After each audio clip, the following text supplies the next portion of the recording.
welcome. We have got some new attendees. We have some returning attendees that are attending those Exportia Labs. So I'm really excited to welcome you all on Zoom and on LinkedIn Live. Thank you for making the time. So today we are talking about why startups should look at the European market. So let me take you through that. So we go. All right, so imagine you could learn how to take your business to the fastest route to scale globally. Wouldn't it be amazing? Well, today I'm going to reveal to you how to launch your business on a global fast track. Let's look at that. So I'm Christelle. I'm your host. I'm the host of the Exportia Lab. I founded that business almost 20 years ago. We've got two offices, one in Paris, where I'm based today, and one in Sydney. We focus on the European business development. This is our specialty. We've worked with more than 100 companies around the world, including startups. And I have trained close to 300 startups and SMEs now on export training and how to export to Europe.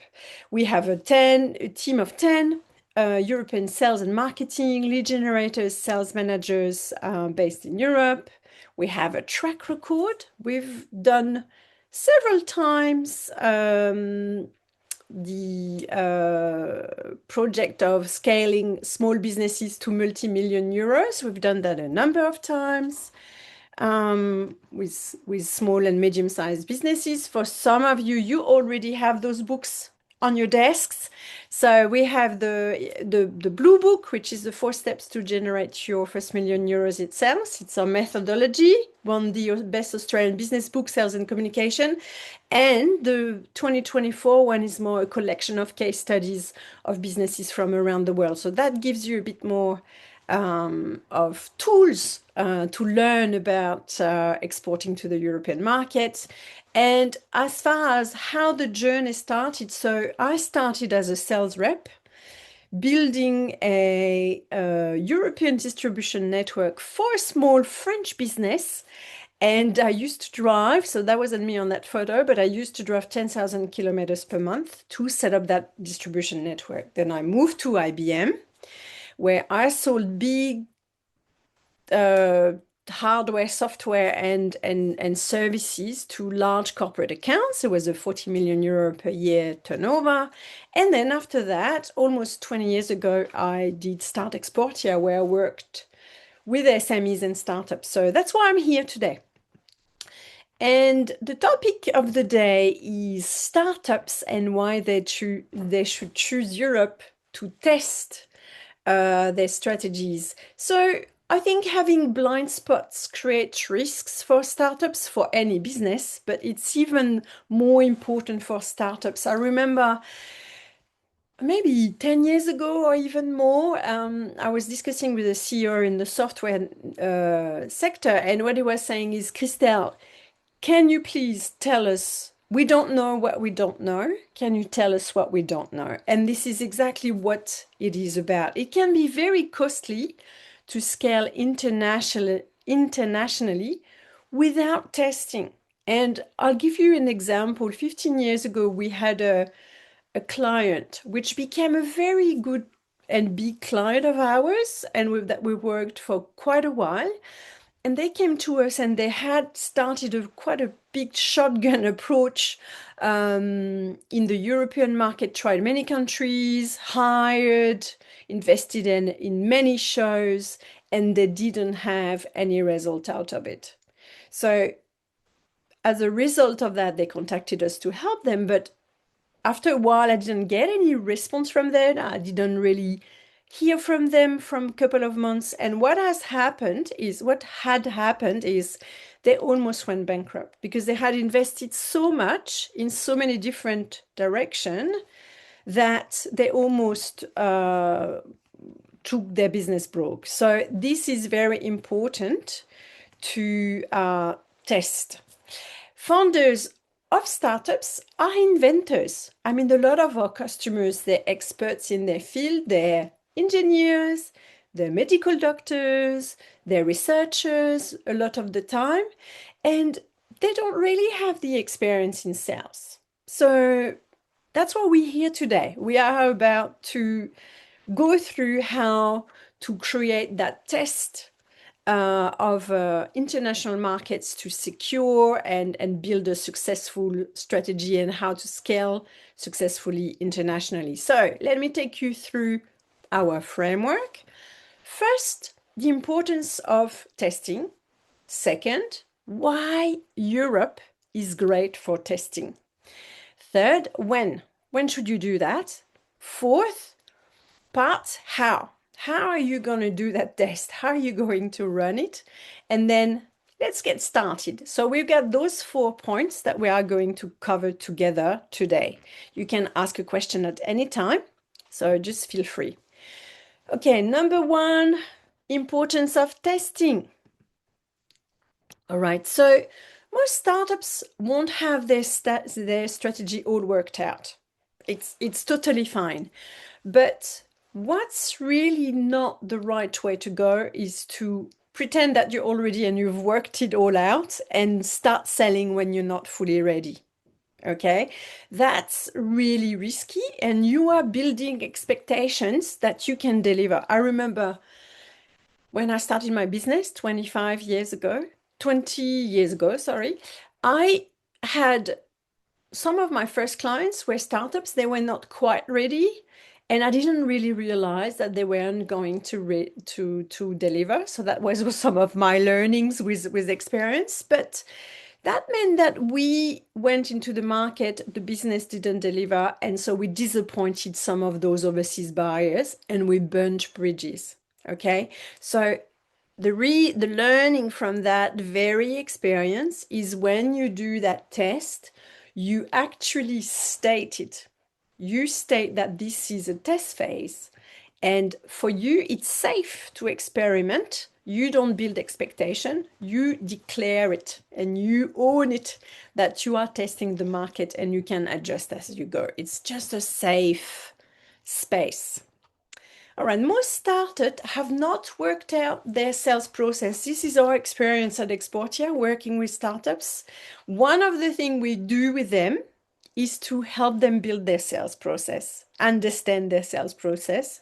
And so that's why a test phase is critical to refine and experiment what works on a step-by-step sales process.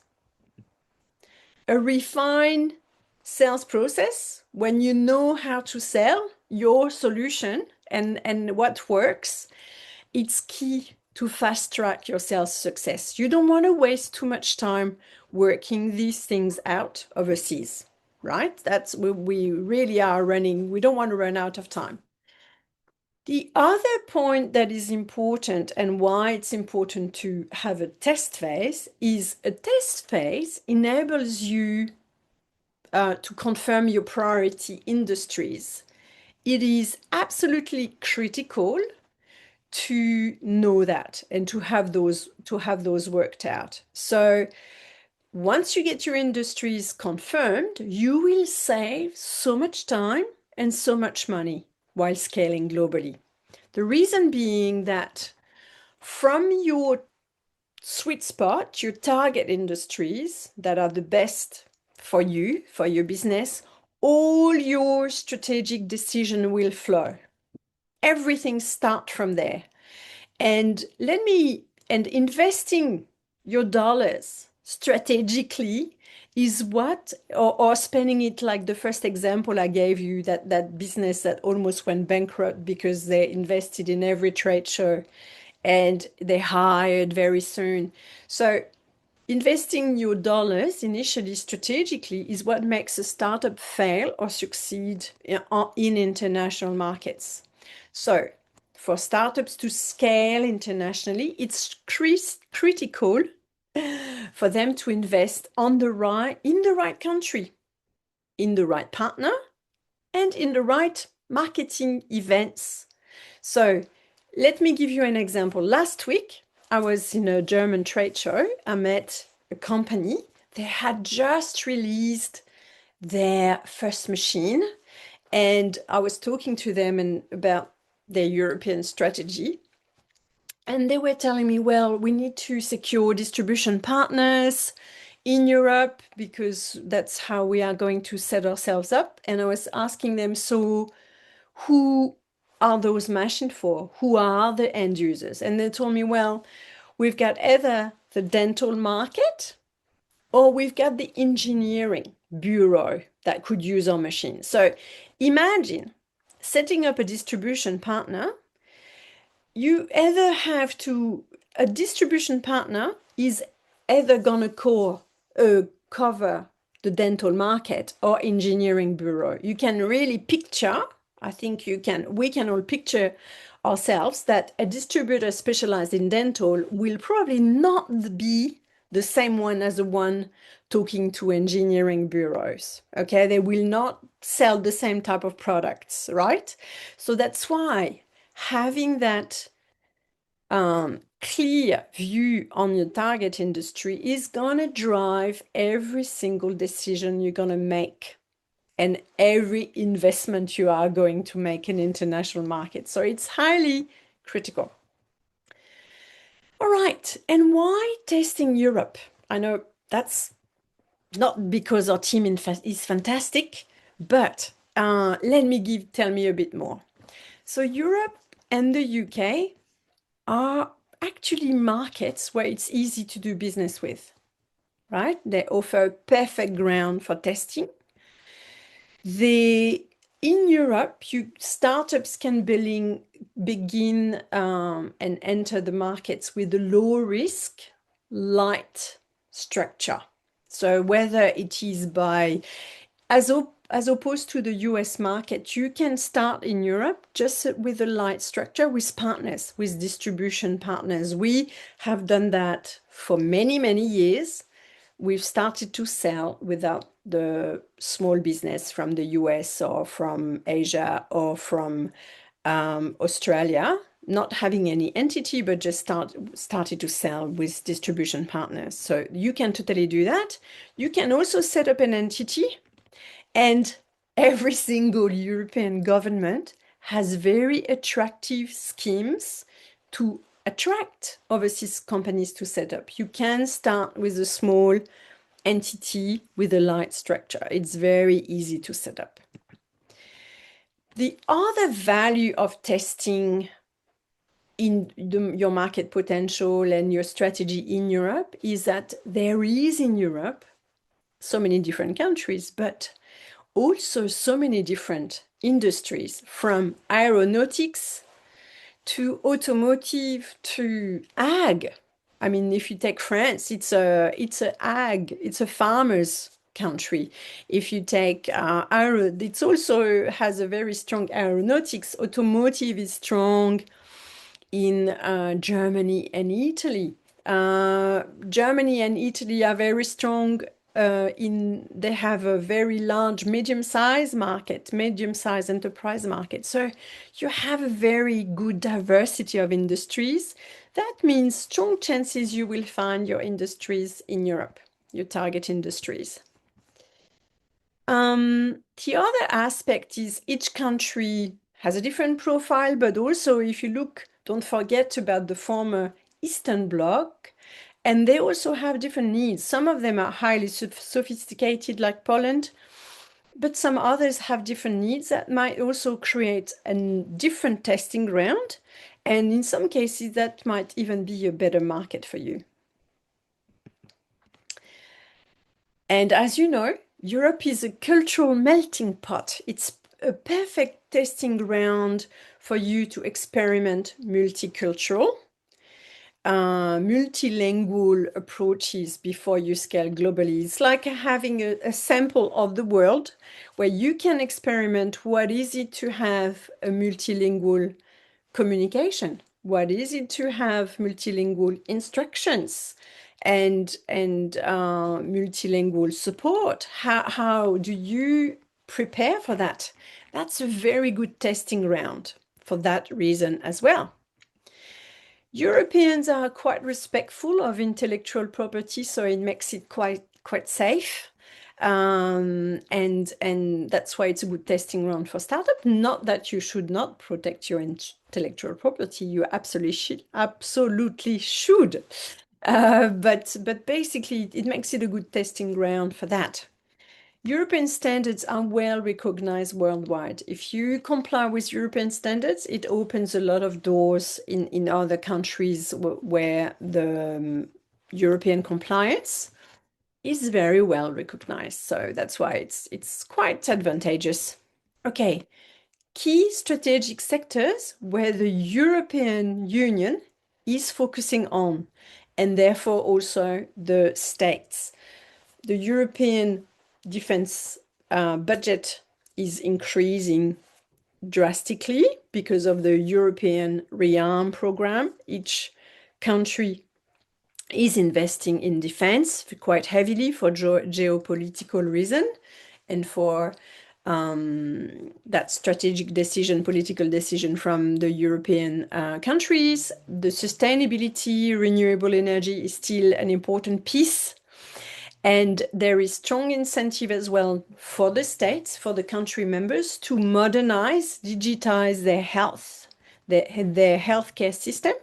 And the other topic that is important for the EU is automation of factories and also investment in AI, where the industry, European industry is a little bit lagging behind. And so therefore, there are strong incentive to actually invest more. We had a few years ago, one of our US client from Florida, and they benefited from a lot of subsidies in the Italian market because they were selling machines to tradesmen, and those tradesmen were getting a lot of subsidies from the government to modernize their operation and to automate them. And so there are a lot of advantages in targeting those verticals. So a few months ago, we had Antonia, one of our partners, Antonia Lonka, and we discussed as well how non-European business like yours can also access EU funding. They are within the context of strategic initiatives. So that's something you can have a look at on our website on the Exportia Lab resources, accessing EU funds as a non-Europe based business. I think we'll run an update in 2026, so watch out. All right. Also, what's interesting is for us, we have worked with a number of startups and SMEs. I can guarantee you, SMEs that don't come from Europe and startups that don't come from Europe can sell to European multinationals and European government. We have done it before, so it is totally feasible. That's why I'm recommending Europe as a testing ground. Okay, when should you test that market? When is the best time? All right, don't go too soon. Otherwise, as I said before, the first example of with the companies that one of my first business that was not ready to really to go overseas. They should have focused into the domestic market, worked out their model before they went overseas. So don't put your business at risk. Really make sure of a few things. So first, have some revenue generated in your domestic market, right? You need to get that done because I think it's important to secure a few reference sites, understand your customers' pain, what is the issues in their industry, how can you help to solve it? That's important before you to know that and be able to articulate how your solution can help solve those problems before you do your European test. Okay, there is on our website as well some free export readiness diagnostic tool that you can access on our homepage. It gives you, it's 20 minutes. It's going to give you a full report on how ready you are for the European market. Bear in mind, this is going to tell you if you're ready to commercialize. What we are talking about today is more about uh, preparing for a test. Or preparing for a test mean you don't need to have everything worked out and ready. But that's a good insight into you need to prepare for to scale. Okay, how do you go about testing your business model and the appetite for your solution in Europe? So as I said before, position it as a test when you contact potential test customers, target industries. We are preparing our entry into the European market, and we would like to have your feedback. That's simply how you position it. And people are open to that. They're open to share feedback. So this is really how you should have your opening. And then what is your sweet spot? Select your top industries, as we said before. That's important. Some adjustment may be needed. For example, we had one of our customers from Australia. They were very well established in mining, but in Europe, as you may know, we don't have a lot of mining, a little bit in Poland, maybe. But then what we said, okay, for Europe, there is another industry which is construction, which is very close to mining, and we are just going to focus in construction, and then we could look where are those top multinationals in construction that we are going to test to target. So in which European countries are those top industries you are targeting is what you need to think about. And the other thing that you need to do is have your sales process ready. So what does that mean? So I'm going to give you an example. A few years ago, I was talking to a startup, and he was wanting he had some discussions with a very large European renewable energy player, and didn't really get a lot of traction. So I said, oh, I know the CEO of that business. I'm going to introduce you. And so what he did is I made the introduction via email.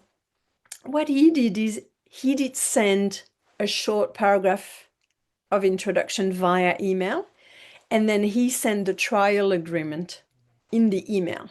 So you can see how, if I'm the CEO of a very large business and I have that company sending me an agreement and I don't know anything about them, this is a big, huge step for me to take. To have a look, even to open the trial agreement is already a big step. And you understand it will never happen. So the way we work on with startups is helping them breaking down their sales process into mini steps. And what we use is exactly this, actually. We try to get them to break down, okay, there is pre-sale stages. How do you get your initial leads? Where do you go? And then what is your next step once you talk to them? Are you going to have a presentation? Are you going to have, and then after the presentation, will you schedule a demo or will you go straight to a demo? At the end of the demo, will you propose your potential customer to test, to have a trial? How long will be the trial for? Will it be free? Will it be paid? At the end of the trial, then how do you convert into a sale? So we really break it down into mini steps. You have to take really the customer on a journey so that it's easy for them to build confidence, to build trust, to trust your solution. Remember, you are a startup coming from another part of the world, talking to a large multinational or maybe to a government entity. So you need to build that trust. So it's important to have that sales process worked out, or at least a good plan, and then you test it again. It's fine, and you refine. Okay, let's get started. How are we going to implement that? You create your list of European targets. You have your top industries, maybe one or two industries that you are going to test, and you look at, okay, top 20 or top 10 European companies in the wood sector or in the chemical sector, okay? And that is going to give you a list. I mean, ChatGPT is your friend in that matter. You have to check, but there's a lot of check the sources, of course, but use that. And to approach them, now you've got your list. Okay, it's well and fine, but how are you going to approach them? Well, pick a European show or a conference to approach them. That's one way. There is, of course, LinkedIn as well. It's one of the way. It's a complementary way, but you can also have a European sales campaign. You can use a business like us, but there are also other lead generation companies. There are also government entities. Whether you are from the US, from Korea, from Australia, from New Zealand, you have government departments that can help you there. You can start your European campaign. This is Carmen, by the way. This is our European head of lead generation. Okay, test a minimum of 10 targets. So imagine if you're focusing on the ag, I'm thinking about one of the attendees, if you thinking about the ag market or the food market, having really well selected 10 targets, really in the right target, that is something that can be really, really impactful to gather the feedback from those companies. And then based on the feedback, you adapt your approach and then you go again. You go again and then you go bigger, right? You start with a small campaign, you test your sales process, you test the appetite, you gather their feedback, and then why not 50 targets in that industry? Or maybe you've tested two industries, 10 companies in one industry, 10 companies in another industry. What did you learn? Is there an industry that has more appetite than another one? Remember the company I met last week, they had dental, which is a different world, and then the other target is in engineering bureaus. So which one is going to be more interested? So it's why it's important to test that. And once you've tested that, you can scale and say, okay, I'm going to target all the top engineering bureaus, and that's going to be my strategy. Or I'm going to focus on dental because they were way more responsive. That's what really is going to give you the evidence that you should focus on those sectors and on those strategy to scale internationally. Okay, we are approaching the 30-minute already, so prepare your questions. Here is the summary. The importance of testing. Well, you need to test your focus industries, work out exactly what the appetite of the market is for your product in those industries. Strategies flow from there, from those target industries. It enables you to focus on the right countries, choose the right countries, the right partners, the right marketing events to focus on, and then work out your sales process, right? That's why it's important to test. Why testing Europe? In Europe, well, it's easy to do business. You can start with a light setup. There's a high diverse range of industries. There are plenty of hot opportunities at the moment: defense, green tech, clean tech, healthcare, AI, automation. It's a multicultural environment. So you have a sample of the world that you can test multicultural, multilingual with. When? Not too early. Develop your domestic market first. Have some references, and it will help you in your test. How how do you do it? Well, you say it. It's a test. I'm preparing my entry into the European market. I have I pick my top industries. Where are those industries in Europe? Who are they? And prepare your sales process. Have your sales process ready, even if it's not perfect. Have a good idea. Think about the mini steps, and then you create number five. Get started. You create your list of leads. You get those leads via show or via campaign, via reach out. You test a minimum of 10. You get the feedback, you adapt, you go again, and then you scale. So that's really the way you should do it. So, no, now you are set on the right track to safely scale to global markets. And Europe is a perfect testing ground to scale. So I've got a bit of a challenge for you. Feel free to actually send us a request to have a one-on-one to discuss. If you want to discuss your strategy, how are you going to choose the first 10? How are you going to get started? And then we have a proof of concept to test 10 targets in Europe in 6 weeks. Feel free to reach out to discuss as well. So feel free to send some questions to me. You can send them via email. Feel free to do that at any time now. I would like to attract your attention as well to our next lab, which will happen on the 10th of December. And we are going to talk about one essential compliance step for that every exporters to Europe should know. We're going to talk about the European authorized representative.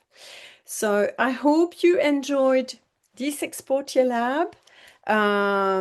If everybody is ready to wrap up. So I'm just been notified there is a question there. Okay, so what's the best way to validate our product in a European market without a full launch? Yes, so I think what I said is, just focusing on 10 companies to start with is really a good way to do that test. And the key is really to declare when you actually are approaching those companies, declare we are preparing our entry. This is a test, and we really would love to have your feedback. You will be surprised how European companies are really happy to share their feedback and really happy to share what they think about your approach or about your product. So I'm just gonna see if there's any other question from anyone. Okay, so how do you approach a proof of concept with a European multinational? So European multinationals actually have, I mean, the way we've dealt with them is really in when you articulate your sales, and I've have another question on the chat and on LinkedIn, so I will take them all. So, how do you approach a proof of concept with the European multinational? So, it's the same whether it's a medium-sized company or a multinational. It's about finding what difficulty they're trying to solve, what solution you provide, and how it could potentially respond to their needs. You frame a trial for them to safely test your product. But also the way you do it is that if you set up the criteria by which, if it's successful, then what is the next step? How are they going to buy? So you kind of pre-agree from the start that if the trial is successful, then they need to buy. But they know from the start at which price, under which conditions. So that's usually how we do it with multinational. That's also how we do it with government entities, and that's what we've done with a number of our customers. I have a question from Pierre. Do healthcare product services differ from the general approach you presented? So, in terms of healthcare products, because of compliance issues with the medical device regulation, for example, if you are not compliant with if you don't have CE for your product, then the approach to test will be slightly different. You really have to be, you cannot be selling, you can only gather feedback and gather opinion. So you cannot be openly marketing your product. So that's the concept I'm recommending, but it's even more important for the healthcare sector because if you're not compliant, you cannot sell at all. So it's really about gathering feedback from companies, but also what differs in the medical sector is you also need often what startups in the medtech sector is they need feedback not only from companies but from doctors, so key opinion leaders in their field. So you can target a set of companies or hospitals, but more importantly, you're looking after key opinion leaders in their market. So that's what is slightly different. Okay, so is there any other question for me? Anyone? Before we wrap up, because this is a 30-minute Exportia Lab. No other question for now. Okay, well, I would like to thank you for attending this November Exportia Lab. I'm looking forward to seeing you in December for the next one, and feel free to reach out to us. We are very happy to